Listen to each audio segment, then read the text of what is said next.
$5 super thanks coming in from William Cooks. With a competent GM, it would be easy to do so, i.e., re-signing George Pickens. However, given this is the worst GM, I think Pickens is gone and they get a third-round comp pick. I do think the worst-case scenario is this upcoming offseason, they franchise tag George Pickens. People, I think, kind of missed it that, hey, they extended a guy like DeRon Bland early, allowing them to have that franchise tag freed up. And by trading away Micah, you had it freed up as well. So I think that is the worst-case scenario. But just pay him and don't drag this out into August again. Now, if you want into our weekly raffles, a $5 super thanks, if you can't watch our live shows, will get you in. That's all you have to do. Again from William Cook, who was always kind of dominating the super thanks game. He says, what is going to happen when Overshown and Revel come back and the Chiefs or Lions drop 40 on them? There are too many issues for just two players to solve. I do agree that that is the case. I don't think it is fair or reasonable to expect a guy that hasn't played in over a calendar year and has never played in the NFL, and a guy coming off a devastating knee injury can simply fix all of your issues. I don't think that's rational. Now, Jerry might put himself into the conversation of, hey, we got our safeties healthy. There's some guys coming back. There are some additions. We added Overshown. We added Revel, and they go out and add one defensive line. They say, we did multiple things to make our defense better. That would be that's Jerry math right there. CJ DeYoung III in again with a $5 super thanks. He says, Jerry ain't doing blank before the trade deadline. He thinks on all the cards with those two late first-round picks from the Packers. It's a dumpster fire, fellas. Thanks. I would not be surprised if they did make a trade. I am curious to see what that trade ends up being. If it ends up being a wild overpay, a good deal, or, okay, that's fine type of move.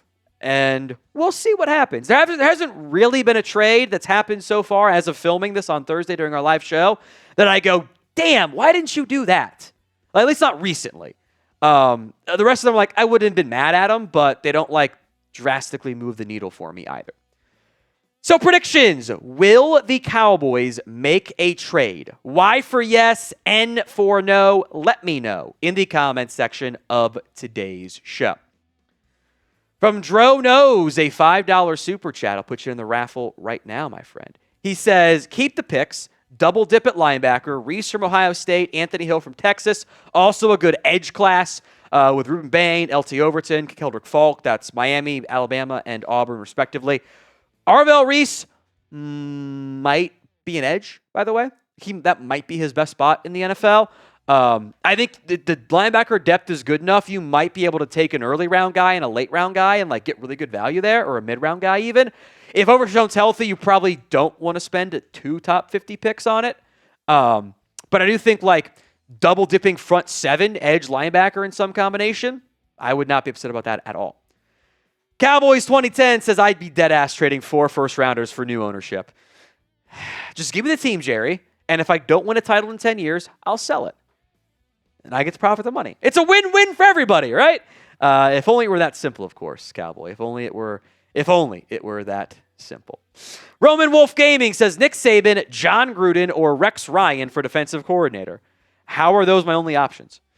Nick Saban would be awesome, but I don't think Nick Saban's coming back out of coaching. It certainly is not going to do it for a defensive coordinator role. John Gruden is an offensive coach, so check him out of that box there.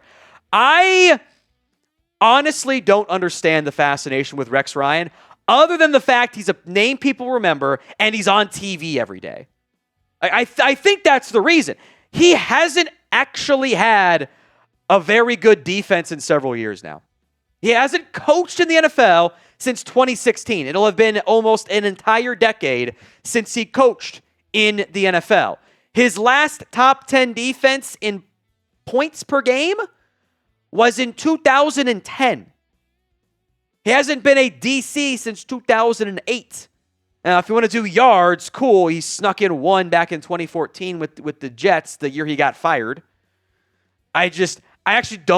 I'm not intrigued by the idea of Rex Ryan. I would like to do a real coach search. I get that there's the connection with Brian Schottenheimer, and that makes it at least plausible, but I would like to do a real search and not just hire someone who hasn't coached in the game for 10 years.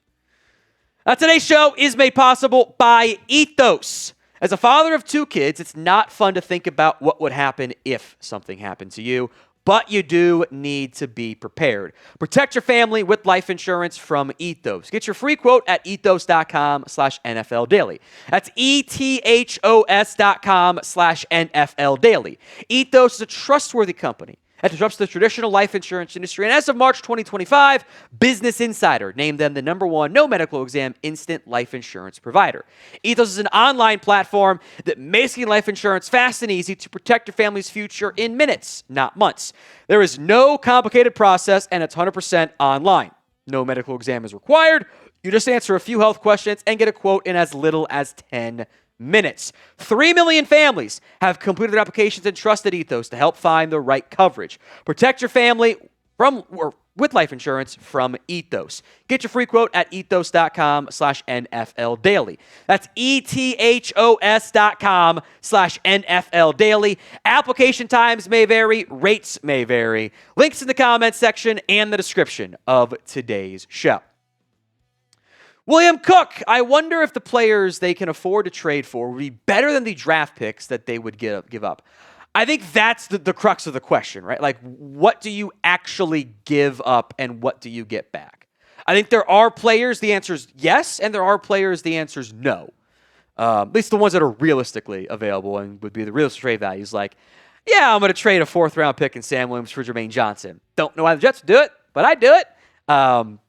I think that's the give and take. A lot of this comes down to if you think that they draft well or not. And there have been some issues there. I also think the constant shuffling of defensive coordinators is playing a big factor in that. Max Finnegan, a $20 super chat. So extra entries for Max today.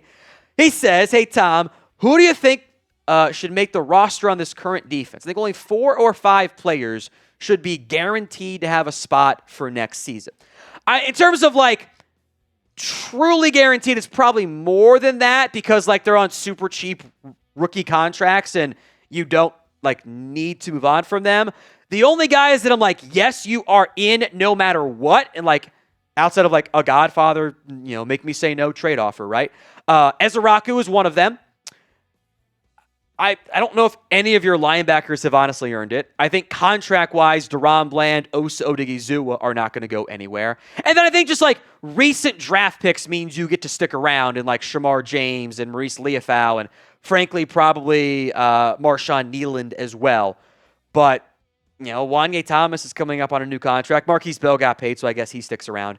Elijah Clark was on a very cheap deal, so like he gets to stay. But like better question is, like, who are your building blocks on defense?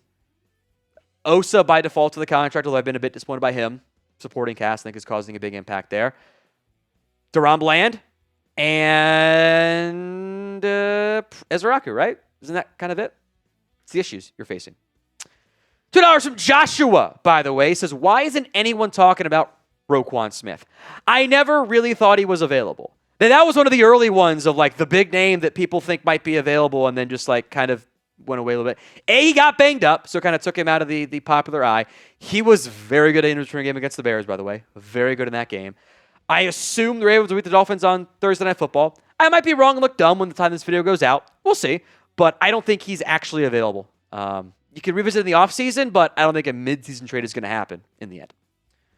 So name a player who you want to trade for. Let me know in the comments section of today's show. Name a player who you want to trade for. Steven, since Eberflus will be fired at the end of next season, who would you like as the next DC? Not what they hire, but who would you hire? Look, honestly, my answer is I do a real search. I don't know who's going to be available. I don't know who's going to emerge as a top candidate as the second half of the year plays out. If Aaron Glenn gets fired, you want to run more man coverage, there you go. He loves man. That's what he wants to do. He wants to blitz and run man coverage. Might not be a good head coach, but he was a good DC for the Detroit Lions until they all got hurt. That would be near the top of my list. Don't know if he's available, though. I would do a real search, though. Like, I would not just do what they've done every time and interview like 3 people that they know and go, yep, we're hiring you. Like, they did that with Eberflus and Mike Zimmer. There was no real search. Those were their guys immediately. Crimson Cowboy, do you foresee us moving away from the 3-4 scheme to a 3-4 base with a 3-3 overlook for a nickel package to help disguise looks. Need more cover 7, cover 3 maybe able to combat modern passers too. I think you mean cover 6, but whatever. Meaning cover 7. I see what you mean. Never mind. I doubt they do. They do a little bit of the 3-4 base stuff, but it's mostly like they rotate a linebacker down, so it's kind of a 4-3 over or 4-3 under. They don't disguise their coverages very much. I did run the numbers through the Summer Sports Advanced Data. It's bottom 7 in coverage, in disguised coverages. That's not what Eberflus likes to do. Eberflus at his core is a 4-3 guy, so they'll do the occasional linebacker rotate down, maybe add someone to the box if like the personnel is correct from the opposing team. I just think they do need to do more disguised coverages, especially against smarter quarterbacks, because you can get away not disguising if you get home. But if you're not getting home and you come out there and it's like, looks like cover 3, drop back, it's cover 3, I got time. Your processing does not slow down at any point, and it's too easy on the QB. Bobby Boucher Jr., thoughts on the Nick Herbig trade idea? I don't hate it, actually. I probably should have put him in that candidates list we did on, or the targets list we did on the defensive end on Thursday's morning's video. I'd be a little bit surprised if the Steelers traded him. They like him. They're a contender. I get that he's behind others on the depth chart, but Pittsburgh's also like an injury away from being like, damn, we're in the midst of a playoff run and we just traded away our other good edge rusher, or one of our other good edge rushers. What is your confidence level when it comes to trades for the Dallas Cowboys? Scale it for me from 1 to 10. Let me know in the comment section of today's show. From Roman Wolf Gaming, can the NFL stop Stephen Jones from ownership? Can, if he does something, yes. Will? No. No, they won't. It takes a pretty extreme thing for any ownership to kind of get poo-pooed and stopped in major sports. Because remember, the league works for the owners. Roger Goodell technically works for Stephen Jones already. Daniel M. I think Jerry wants a big-time premier player in a trade, but Steven wants to get rental players, save the money / assets for other moves in the future. I think that there's some logic to that theory. It's been the case many a time in the past, where Steven is the one that doesn't want to do stuff and Jerry is the one who wants to be a bit more aggressive. I do think Steven was one of the ones who were in favor of trading away Micah Parsons, by the way. And then Jerry got on board after the disaster. We got live shows, watch parties, mailbags, daily videos, and more. Hit that sub button if you haven't already. YouTube.com/CowboysTV. Again, youtube.com/CowboysTV. From Roy Williams, I wouldn't be surprised if Jerry trades a 6th for John Ridgeway. Good old John Ridgeway. Yeah, he's been quite the journeyman, hasn't he? He's been cut a bunch, actually. I don't know if you guys knew that. He's just kind of bounced around and gone. He's with the Saints right now. Is with the New Orleans Saints after the Commanders had cut him. After the Cowboys messed up because they just didn't put Dak on IR like a normal team that would. The issue with Ridgeway is he hasn't actually done anything. He's just we liked him because he had energy, and then he's been whatever over the course of his actual NFL career. $10 from Manny getting you into the raffle as well, my friend. Thank you very much. Says, possible to trade Maxx for a 1st, 4th at Sam Williams and Trayvon Diggs. Obviously pay for most of Diggs' contract. Osa got paid because of the double teams Parsons demanded. No one to double team now. I do agree on the Osa front. His double team rate is up by a higher figure than his pass rush win rate and pressure rates are down by. I think there's a pretty clear correlation there. I would be stunned if the Raiders did anything less than 2 1s for Maxx Crosby. The late Green Bay Packers one, I don't know why that would move the needle for them, by the way. Diggs, I don't think has any value, but you're eating the contract, so I think that's valuable.